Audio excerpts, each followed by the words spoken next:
म्हणजे सगळी अजून दिसलं की हो माय माऊली विचार म्हणतात संस्कृतीचे करू जातात अलकारत्नमयी त्रिवेणी की नवलाई. माझे नाव प्रतिभा तुकाराम पुढे, माहेर गोंडगाव, सासर धरणगाव. शोभाताई फाडणेकर यांनी 13 अध्यायांची प्रश्नोत्तरे घेतली. त्या संक्षेपाची रूपरेषा थोडक्यात ओवी रूपात मांडायचा प्रयत्न करीत आहे. पहिला अध्याय सर्व चिंता दूर होती, शत्रूचे भय जाती.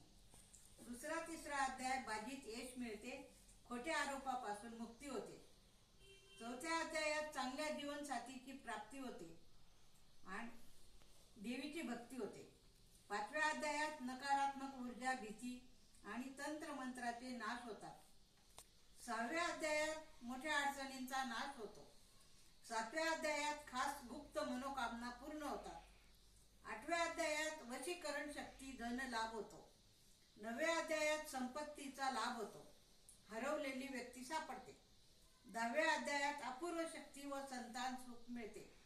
11व्या अध्यायात चिंता दूर होते, व्यापारात यश मिळते. 12व्या अध्यायात रोग निवारण होते, मान सन्मान मिळतो. 13व्या अध्यायात देवीची कृपा, भक्ती प्रत्येक संकटाची रक्षा करते. पुढे